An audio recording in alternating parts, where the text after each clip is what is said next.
I'm delighted to introduce Joel Slemrod, the Paul W. McCracken Professor of Business, Economics, and Public Policy in the Stephen M. Ross School of Business.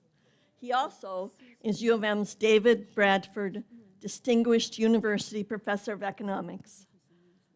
Professor Slemrod is known for his pioneering research on how tax policies influence households and companies. He's testified before Congress, advised the Congressional Budget Office and the Internal Revenue Service, and has assisted Treasury departments around the world. Today, he'll illustrate basic principles of taxation, including how taxes have been used throughout history to change behavior for laudable and even sinister purposes. He also will share notable tax policy successes and failures, including some that led to some strange results. Professor Slemrod has published 17 books, including Rebellion, Rascals, and Revenue, Tax Follies and Wisdom Through the Ages. He has generously donated 9 copies of the book to UMRA, and those books will be given away this afternoon. Names of the winners of the drawing will be announced after his talk. I hope you got your slips in the container that was when you came in today. Thank you, Joel, and welcome.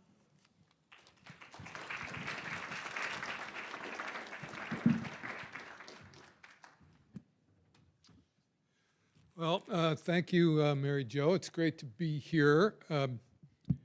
My connection to the University of Michigan goes deeper than being a professor. Both my kids went to college here, and I'm delighted to announce as of June 1st, I will be retired. So maybe next fall, I'll be at a table next to you. Okay, so let me see how to work this. There we go. Okay, so Mary Jo mentioned the title of my talk is also the title of a book that was published some 3 years ago with my co-author, Michael Keene, who was head of the tax division of the International Monetary Fund for about 20 years. He's British, so a lot of our examples from our book are from the US, and a lot are from the UK and from around the world. And so what I want to talk about the book today. I guess 9 of you will go home with a copy of it.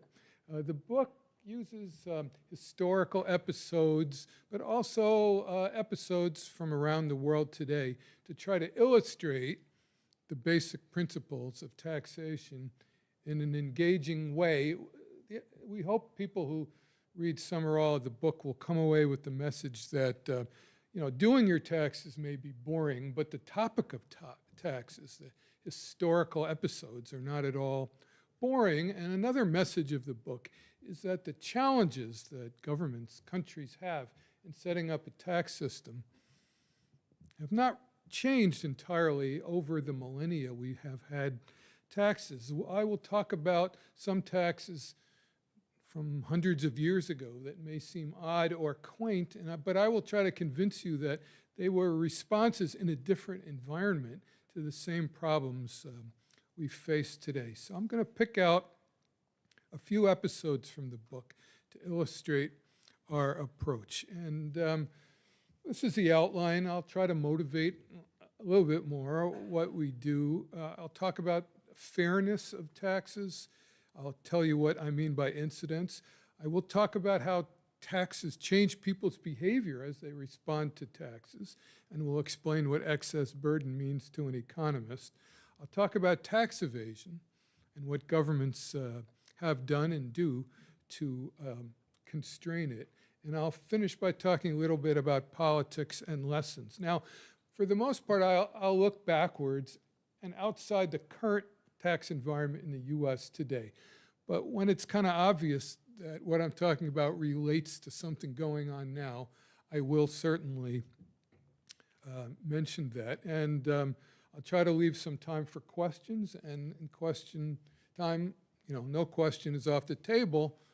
I guess on June 1st I can give a broader answer than I could today. I'll be retired, but I will do my best to respond. Okay, motivation. So taxes don't explain everything. All professors tend to think their topic is the most important topic in the world. I don't believe that. But here are two important events where taxes did matter. The picture on the right is the Boston Tea Party, and if you learned the quick story about the Boston Tea Party, you might think that the Patriots' response of throwing tea into the Boston Harbor was due to an increase of tax on imported tea. The truth is it was the opposite. It was a tax cut on tea, but it was a tax cut at the same time. There were measures used to prevent smuggling of tea. And by coincidence, it turns out, some of the well-known patriots were engaged in smuggling of tea. They weren't happy. The picture on the left is about a battle of a war that actually is called the 10 Cents War, where the 10 cents referred to a tax. It was a tax put by Bolivia onto Chilean mining companies that were mining in the part of South America called the Atacama Desert. And there was an agreement between Chile and Bolivia that Bolivia wouldn't raise the taxes that they put in place initially. Both countries signed the agreement, but not that far after they signed the agreement, Bolivia increased the taxes that they said they wouldn't do. Chile took that to be an act of aggression and invaded. And there was a war. Peru had a treaty with Bolivia to come to their aid in such a war. So it was Chile against Bolivia and Peru. Chile won. If any of you have been to the Atacama Desert, you know it is now part of Chile. It wasn't then, but it's because Chile won the war. Bolivia hasn't gotten over this. I understand that in the Miss Bolivia contest, there is still a contestant from the Atacama Desert, even though it's not part of Bolivia anymore. So what's in a name? Most people don't like the idea of taxes. Most governments don't like to highlight it.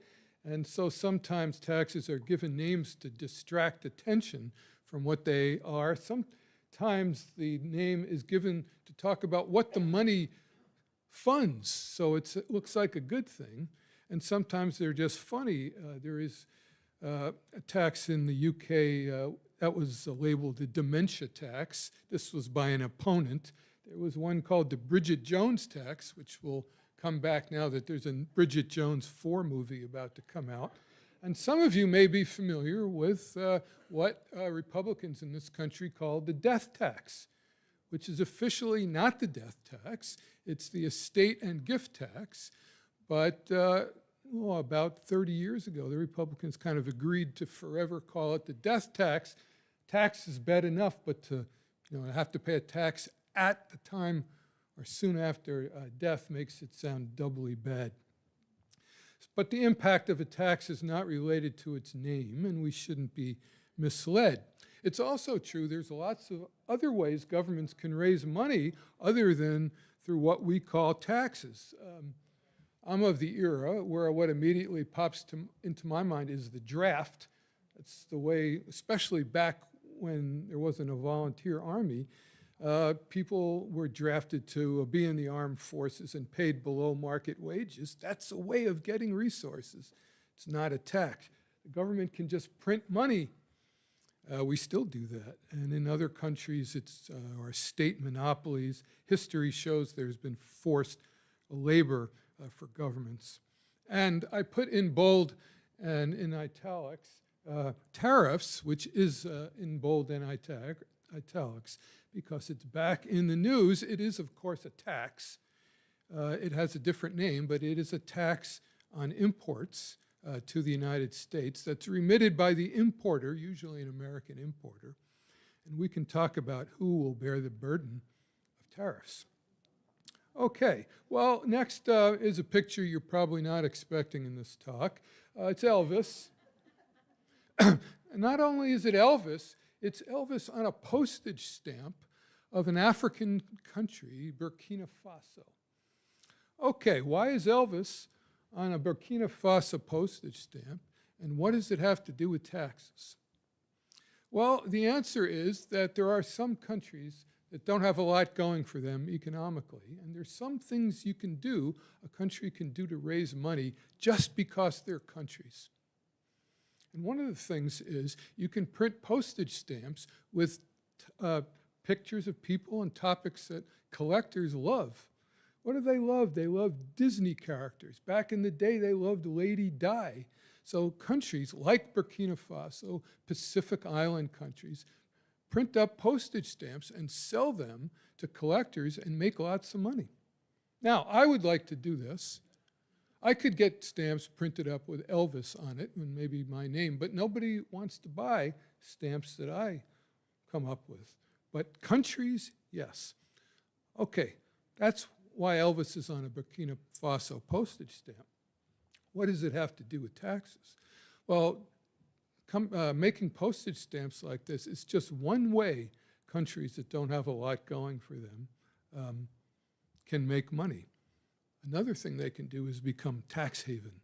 So a tax haven being a country with rules that facilitate tax evasion and avoidance going through the country.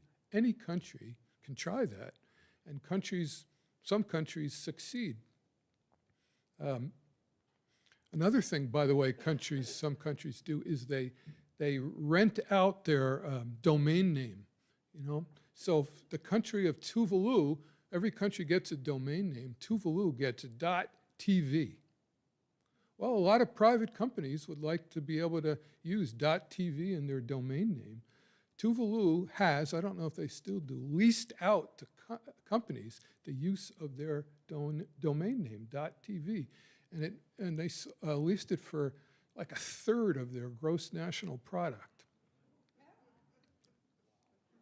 Okay, topic 2, fairness. Every country, even in despotic countries, autocrats, want to have a tax system that's perceived at least moderately fair, if only to forestall unrest and revolution. The history of unrest and revolution related to tax is long. There is actually a book which lists all of the tax rebellions, at least all that the author could find, and it came to almost 400. And in the introduction to the book, the author apologizes that he couldn't possibly have listed all of them in his book, so we can guess there are at least 400 in history.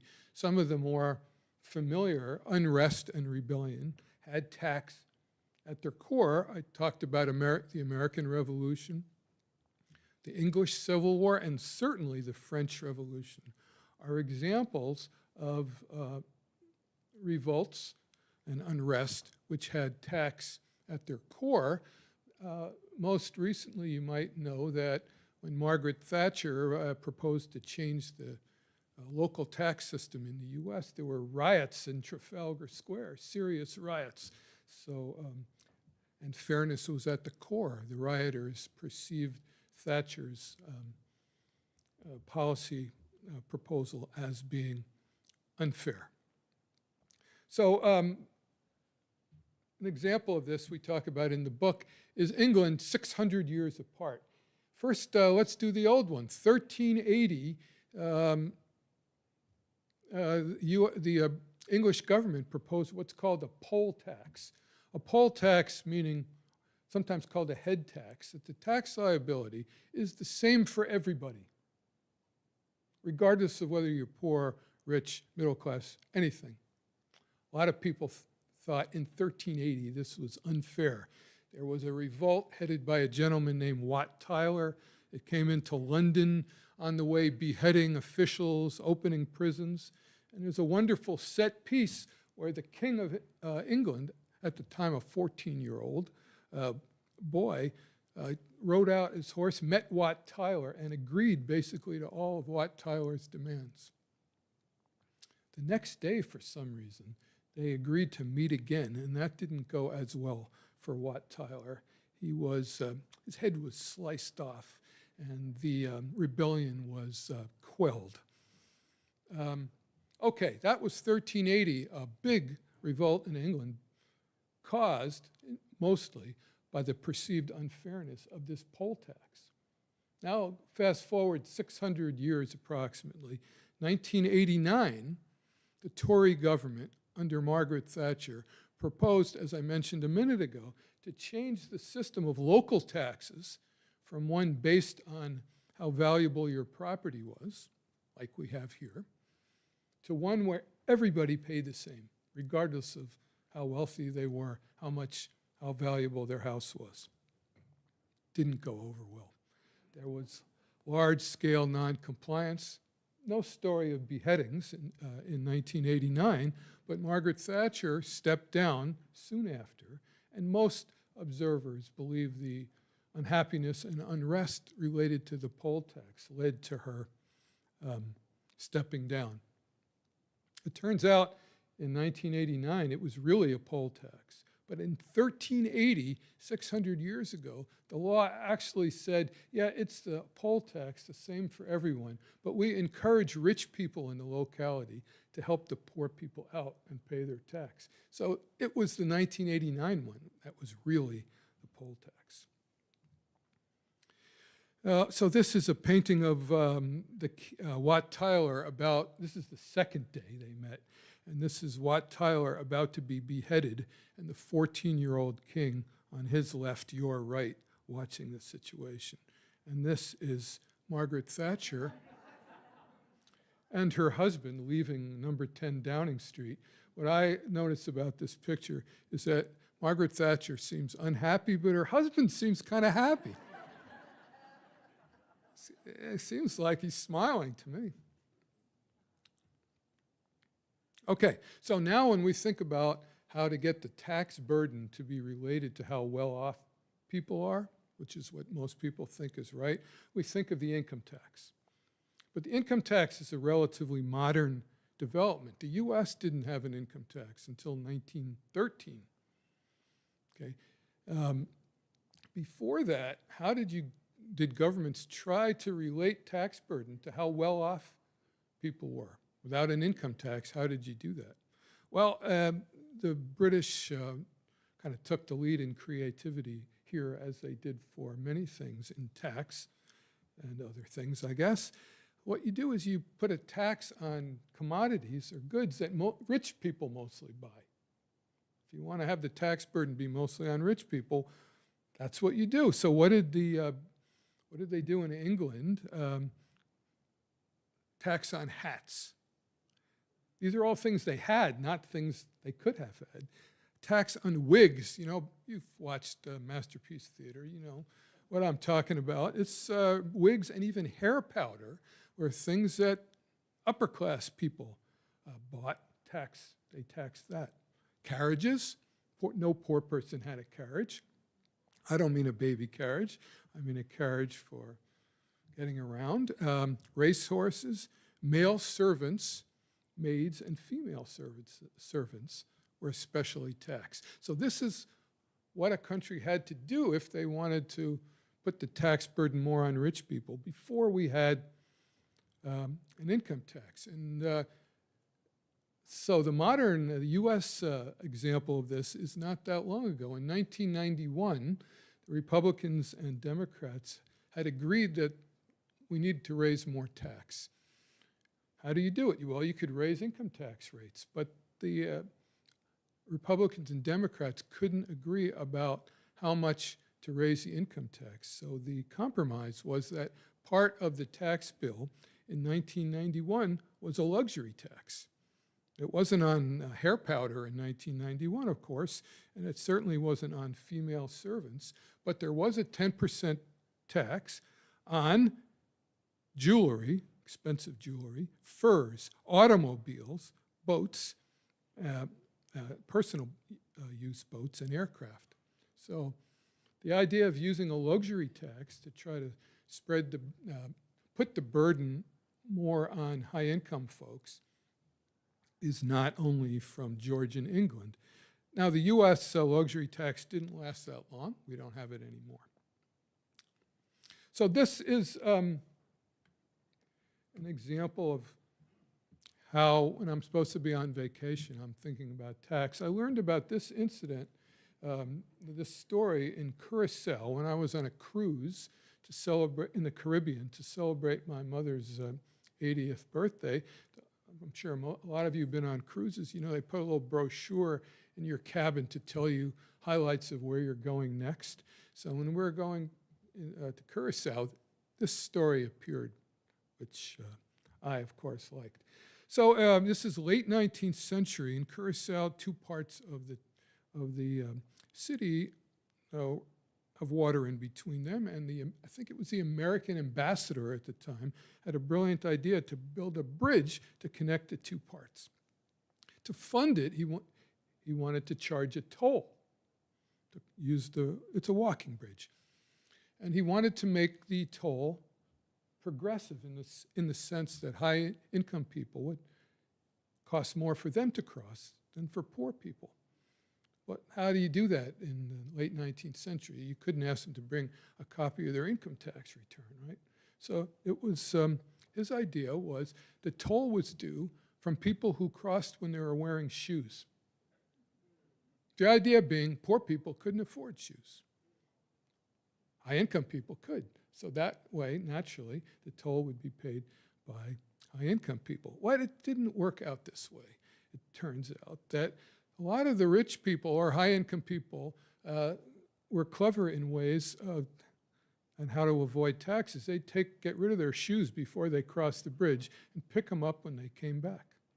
And a lot of poor people had so much pride that they didn't want to be seen as poor, and they would put shoes on and cross the bridge and pay the toll. I'm sure all of you can think of modern examples of how people get out of their tax liability, and in a minute I will talk more about tax evasion. But I love this story. I love how I learned about the story, and this is a painting of the Queen Emma Bridge in Curacao. Now, the income tax is our modern way of assigning tax burden in a way that high-income, more affluent people have a higher tax burden. It's a relatively modern development. The modern income tax is traced back to Britain in about 1800. They tried it first in 1799. It was a failure in the sense it didn't raise nearly as much revenue as they thought it would. And then they reintroduced it in a slightly different way, and it was a success. And what they changed is interesting. So the first time they did it, they said, well, those of you who qualify, you file a tax return, tell us your income. That was the unsuccessful version. The successful version is you file 5 different schedules for 5 different kinds of income. Why was that more acceptable?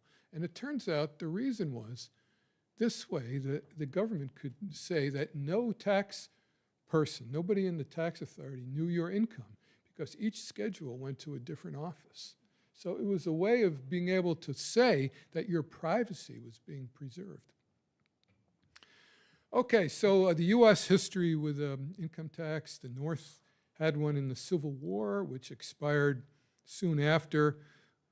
The Congress passed an income tax in 1894, but the Supreme Court ruled it unconstitutional for reasons I will skip for now. And it wasn't until 1913 when an amendment to the U.S. Constitution was passed, the 16th Amendment, which expressly says the U.S. can have an income tax.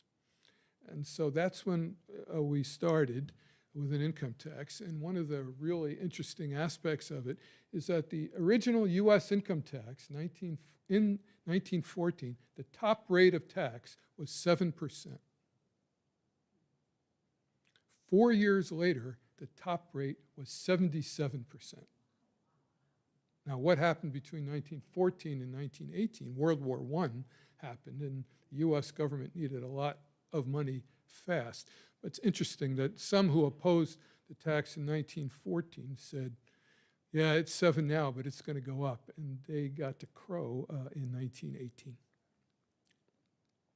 This is relevant now because, well, we had a debate in the not that long ago about a U.S. wealth tax. Senators Elizabeth Warren and Bernie Sanders both proposed this. They didn't win, of course. We're not going to have a wealth tax. But we did have a debate, mostly among legal scholars, about whether a wealth tax would be constitutional. Okay, so that's not about your income. That's about your total value of all your assets. And the 16th Amendment says an income tax is constitutional. It doesn't say anything about a wealth tax. And most legal scholars, not all, believe that the current U.S. Supreme Court would not allow a wealth tax. The U.S. A recent presidential election also probably ruled out a wealth tax, but the Constitution does as well. Okay, so horizontal inequity is about whether taxes are fair, not across different income groups. It's not about rich versus poor, but within an income class. Do taxes discriminate against people? And you all know that there's a horrific history of discrimination against certain groups, the tax system has played a role historically in that. The poll tax in many southern states is an example. The poll tax didn't single out black people, but it was a per-person tax that you had to pay in order to be eligible to vote, and it was clearly aimed at the relatively poor black people of the time. It was a way to not extend suffrage to black people.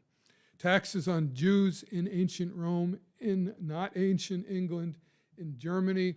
And how can you discriminate against certain groups? Well, you can name the group in the tax system, or you can tax things that members of that group tend to want to buy.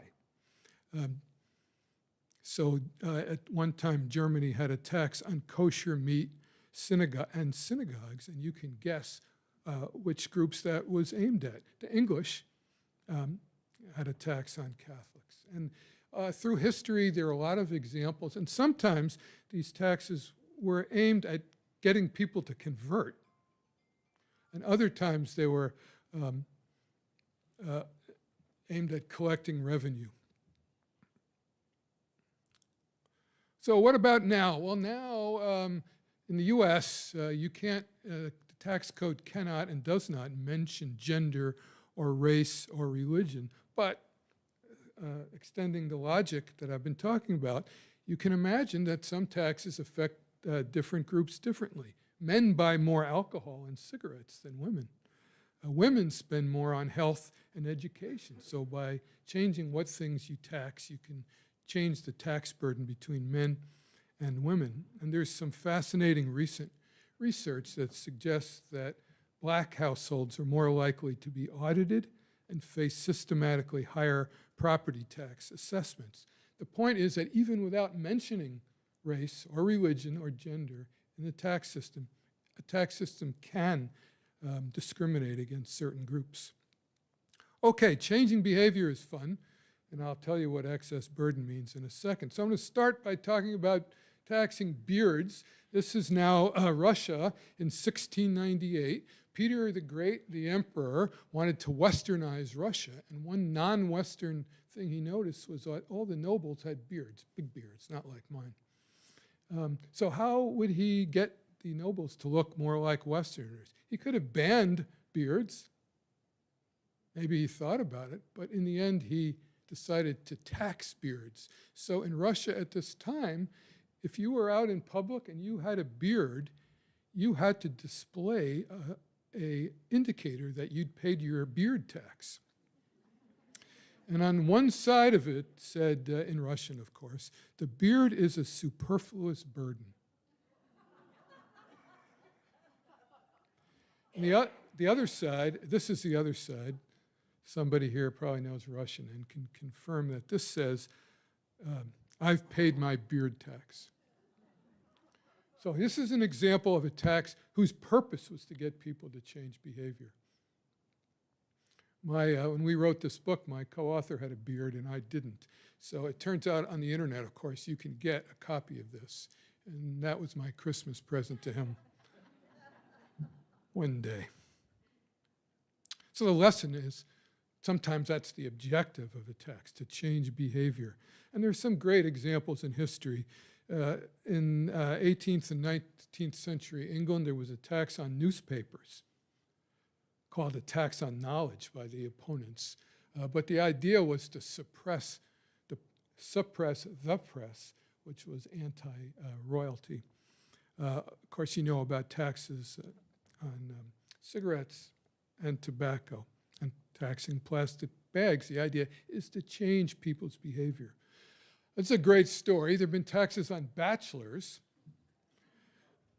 starting in ancient Greece and Rome, but all the way to 20th century United States. A couple states, U.S. states, still had taxes on bachelors. Now, you could argue that bachelors owe a higher tax because they don't have as much responsibility, so maybe justice says they should pay more tax. But I think the main reason was they were trying to get people, get the men to marry. It was to change their behavior. And my favorite aspect of this is the story I tell here on the bottom, where in some countries, a man of a certain age who wasn't married would be exempt from this tax if they can provide to the tax authority a signed affidavit from a woman saying, "This man asked me to marry him, and I said no." And then you can guess what happened. There were women who were in the business of signing that. They were called professional lady rejectors. Okay, but this is a serious topic now, because we have taxes which are designed to change behavior in ways that most people think are good changes, like taxes on polluting activities, taxes on carbon fuels, taxes on congested roads, like New York City just added a tax. And the idea is that these are activities which have social costs, and it's a good idea to try to put a tax on the activity which approximates the social harm that's caused when people do this. So if you really, to you, it's really that important to do this, go ahead and do it. But if it isn't that important, if you won't do it, and you get a choice, pay the tax or do the, or pollute. Okay, so those were examples of taxes designed to change behavior. But sometimes the change in behavior we see is unwanted, certainly inadvertent. And my favorite example is another quaint English tax, a tax on windows, which they had for a century and a half. Why? Did they have something against windows? Did they have something against well-lit rooms, good hygiene? No. What they were trying to do is have a tax that was higher the more fabulous your home was, which is, of course, correlated with how wealthy you are. It was a way to try to relate tax burden to how affluent you were. But we didn't have Zillow. So how did a tax agent know how much your house was worth? They didn't. So they tried things that were easy to observe or easier to observe that were related to how fabulous your house was. And first they tried a tax on hearths. The more hearths in a house, the fancier the house, right? Problem. To measure the number of hearths, the tax inspector had to go inside. A lot of people didn't like that and wouldn't like it today, I imagine. So then they switched to a tax on windows. The more windows the house, right, the more fantastic it is, the more valuable it is. So remember, I'm talking now about inadvertent change in behavior.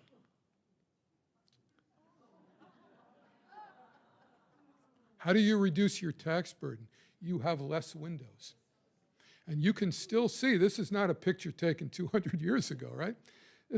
You can still see in England houses with their windows bricked up. And it was also true that people started to put windows in in between two rooms, so one window would allow light into two rooms. Tax avoidance.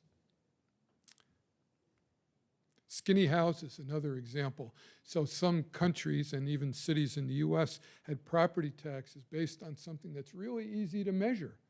Not property value, just how, just your frontage.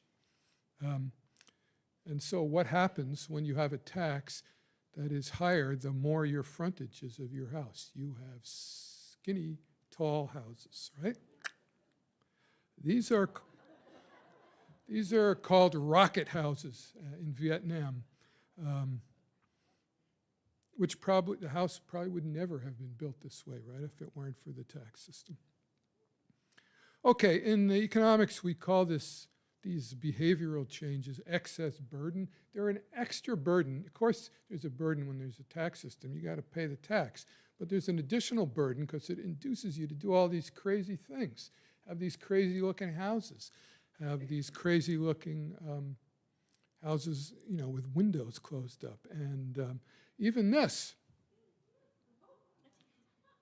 Okay, what's interesting about this dog? Its tail has been cut off. There was a tax in England on dogs where dogs without tails were exempt. Not making this up.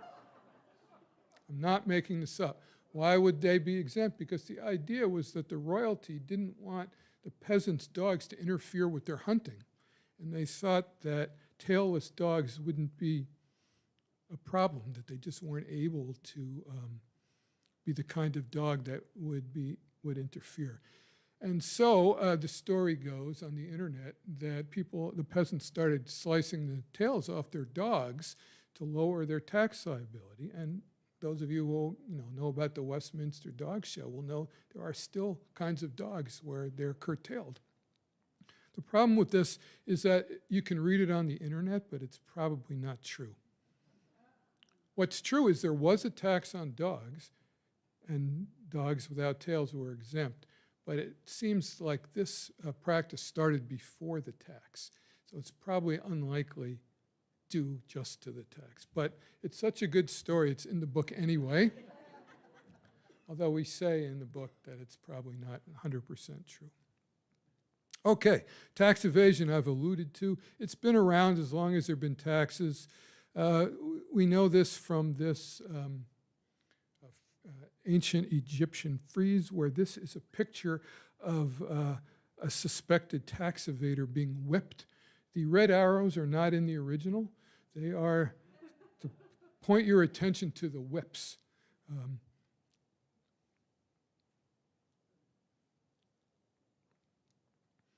The problem for our book, and we try to have a lot of interesting, compelling pictures, but tax evasion is not very photogenic.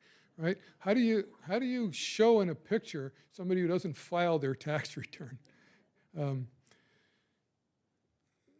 The best we come up with in the book is a picture of a building in the Cayman Islands, a noted tax haven called Ugland House, and it's the registered office address for 40,000 businesses, which we suspect has related to tax evasion. Enforcement is a little bit more photogenic. There is a 15th century leader, Vlad the Impaler, who got his name because there was a town that was resisting taxes, and he burned it down and impaled many of its inhabitants. I don't have a photo of that, but there are photogenic paintings. Argentina has used drones to monitor property taxes, to see properties that are there but not registered. My famous is not a stick, it's a carrot to get people to pay their taxes. And this is from Pakistan, where for a while they gave the top 100 tax-paying entities an honor card, which entitled them to certain privileges. And I do have a picture of that.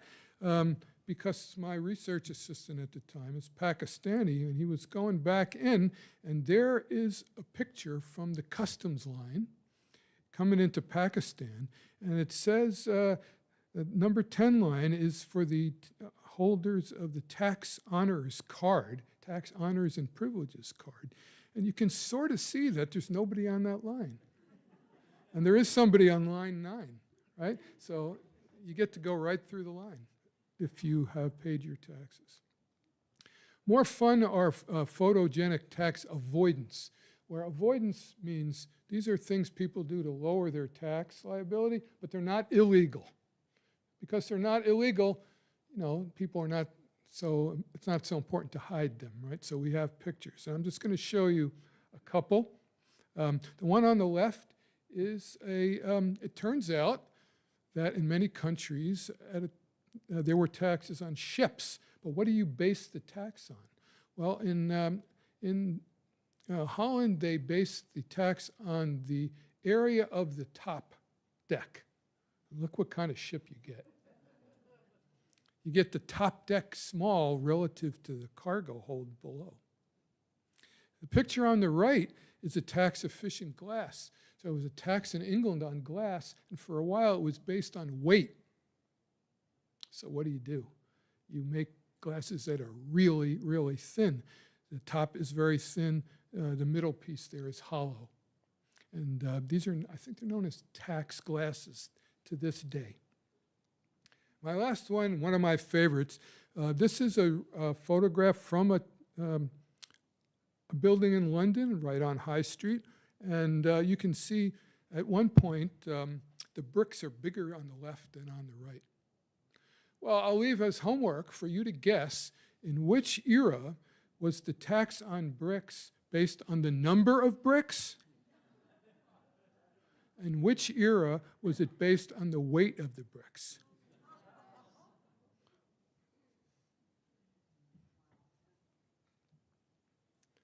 I'm going to skip that one. No, yeah, I'm going to skip that one. Okay, last, I have just a few minutes before, so we have time for questions. Okay, politics and lessons. So obviously tax policy has to survive the political process in any country. And I think my co-author and I agree that we economists haven't been particularly successful at conveying what we think of are the key principles of taxation. There are some successes, though, and there's certainly some failures. And I want to talk about some stories of the politics of taxation. So margarine was invented in the 1860s by a French inventor. When it came to the US, you can guess which industry was not happy about margarine.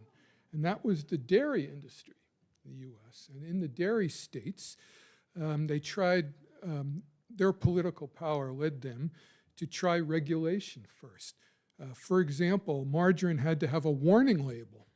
It had to be pink. I doubt that's a real picture from the time, but they tried those things to try to minimize the market share of margarine, and they eventually centered on higher taxes on margarine.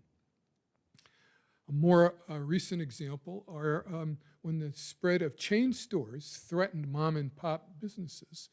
The political power of the mom and pop businesses led first to regulation of the chain stores, but then to special taxes on the chain stores. And the most modern example is the tax on remote sales.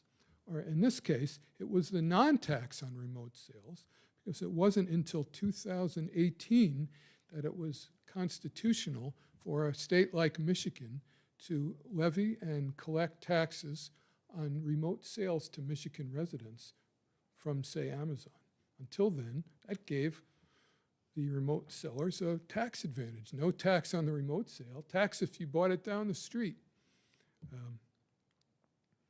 Okay, so what's next? I obviously don't know for sure, but I can read the paper like you guys can.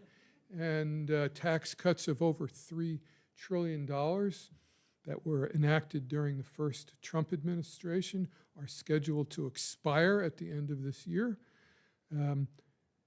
If we were having a Democrat coming into the presidency, this would be a big debate this year over whether these tax cuts should be extended.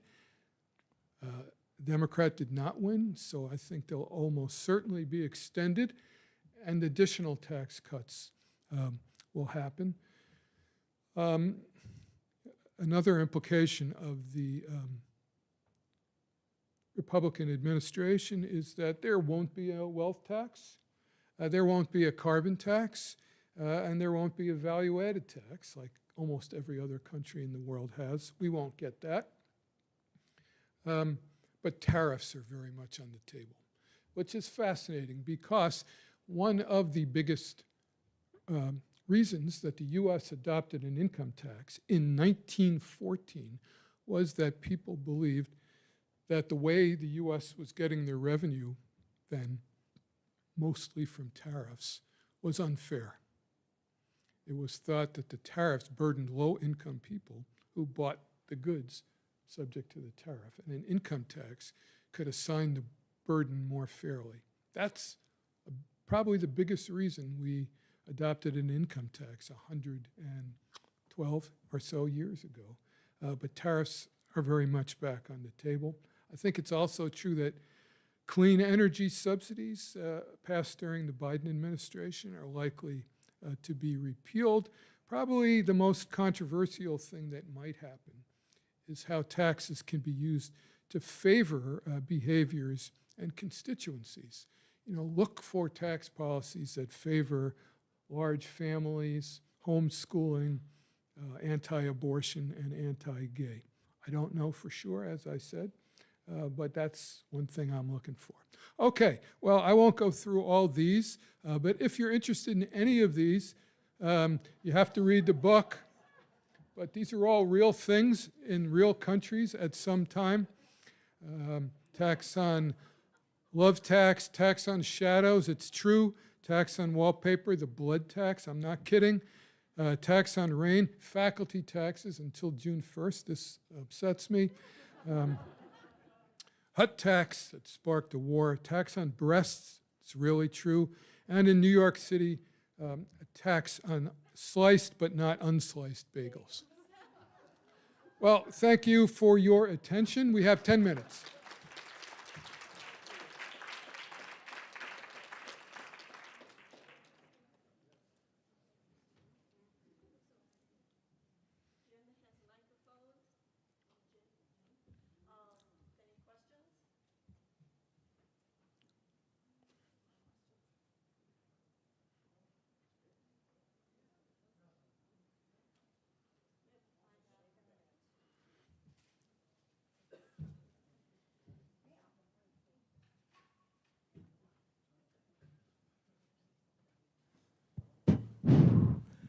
Okay, what's your opinion on flat tax? Not like the poll tax per head, but a percentage. Yeah, okay, so a flat tax was a big issue, a hot issue 10, 20 years ago. So as the questioner says, it's not the same amount for everybody. It's the same percentage of income for everyone, unlike our current income tax system where the rate of tax gets higher as your income goes up. Also, most flat taxes not only have the flat rate, but they clean up the tax base, sort of a different kind of flatness. So my view on that is that I think it would reallocate the tax burden in a way I don't support. I think that high-income people should pay a higher fraction of their income in tax. That's not something I can prove. I think it's a matter of values as much as it is of economics. So I would vote against it. Although the other aspect of the flat tax, to clean up the base, to get rid of a lot of the credits and exemptions and this and that, I'm definitely sympathetic to that. We got somebody there?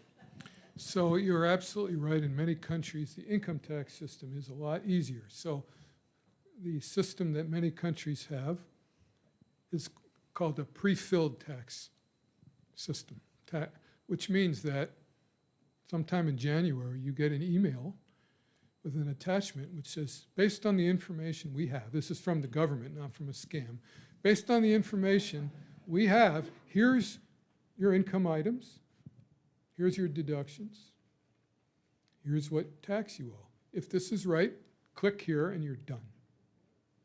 If we've gotten something wrong, just go online and correct it.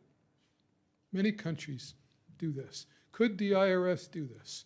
Do they have the technical capability? I think yes. It costs some money to do it. But last time this got to be a fairly serious debate, the IRS said they did not have the resources to do it. So to me, that is the tax simplification regime that holds traction. And since many countries do it, it's probably feasible, right? Yeah. Here, He doesn't need a Thanks, Joel. microphone. Based on your familiarity, your deep understanding of the U.S. tax code, et cetera, what, if you could wave your magic wand, what's the one change you would want to make? That's a fair question. For the process, I would think about a pre-filled return. That, of course, doesn't change the actual system. It just changes the reporting process. I think I would think carefully about a carbon tax. I think it's a very straightforward way to address, not cure, but address climate change. It could be offset by reductions in other taxes, so it wouldn't be an extra burden on average for people. But I think that's the first thing I would appoint a commission to look into.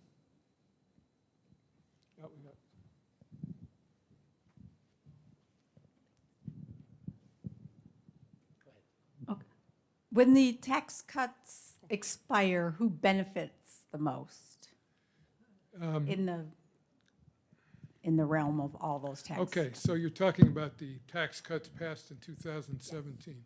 All right, I don't think they are going to expire. If they were to expire.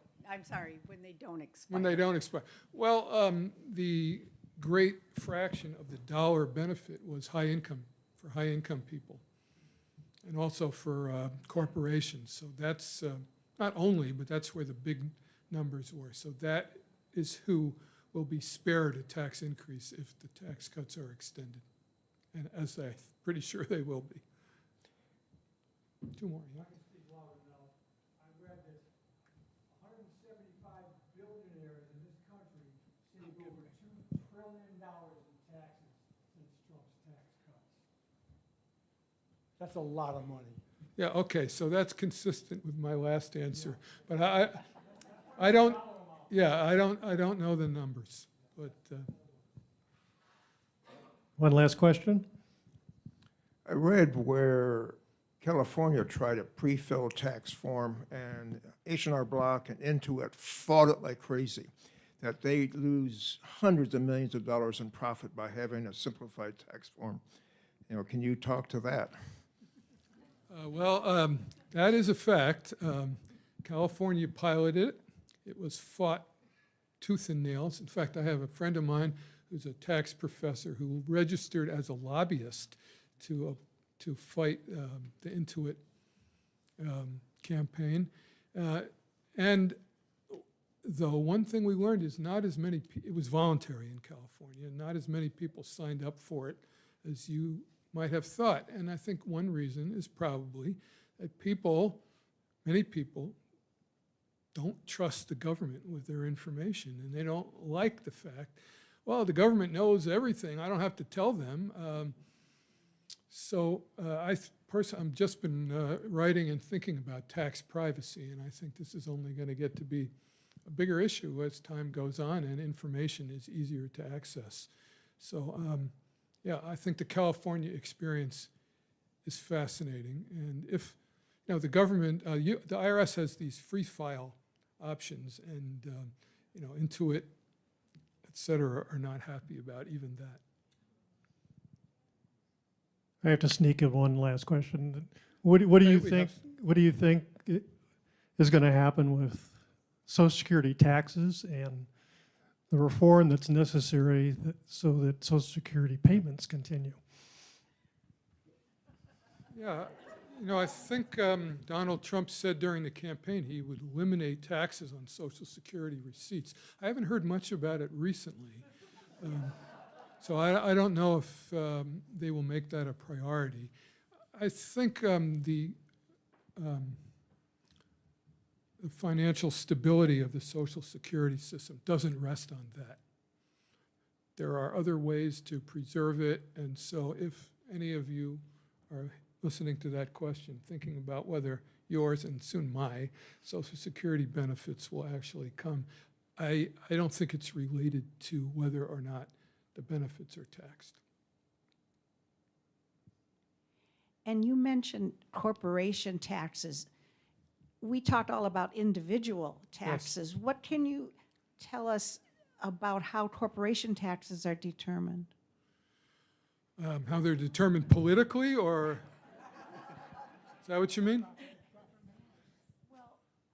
By the IRS, I mean, Oh. what requirements are there, or lack of? Well, if you're a corporation, you owe corporation income tax, and the rate on that came down substantially in the first Trump administration. And during the campaign, Donald Trump referred to making it even lower.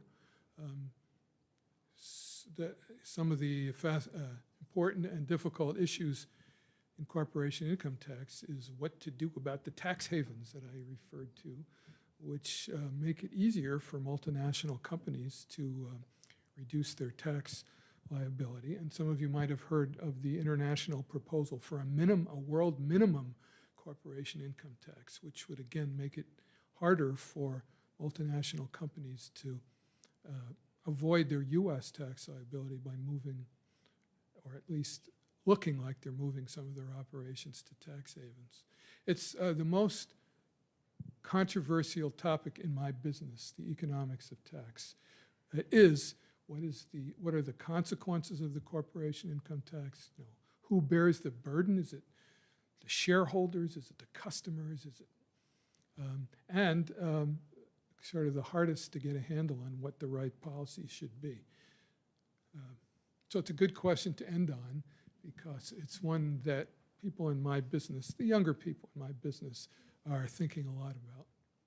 Well, thank you very, very Well, much. thank you all.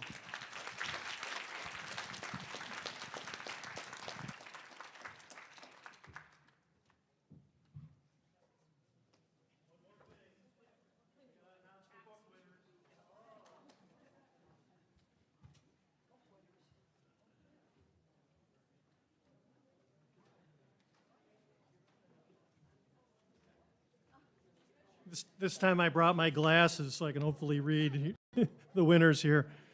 So we have 9 books to give away, and here's winner number 1. I believe this is written as Jan Vanderkenberg. Jan? Jan?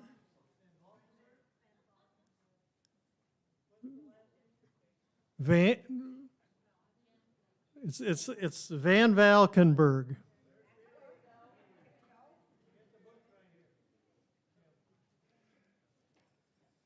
Jim Bell, who's holding up a little blue case there, is the holder of the book. So if I've read your name, that's the guy to see.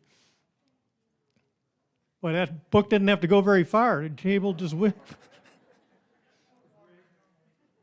Barbara Tortelli, or Toralti? Barbara?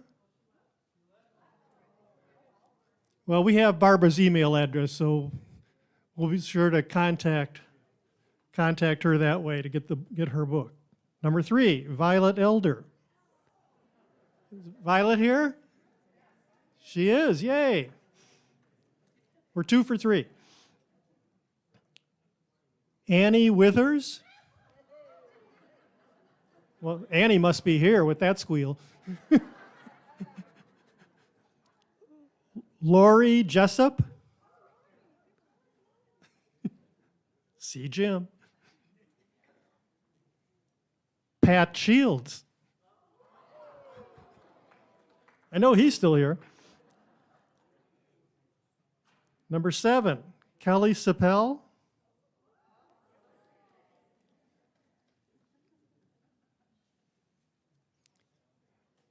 Number 8, Barb Goodkin.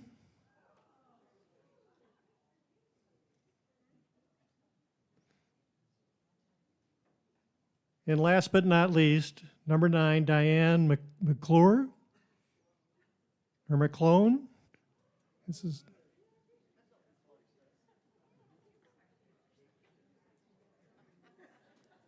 And I got 2 runner-ups in case all the books aren't claimed. But it sounds like everybody got them except one person. Is that right?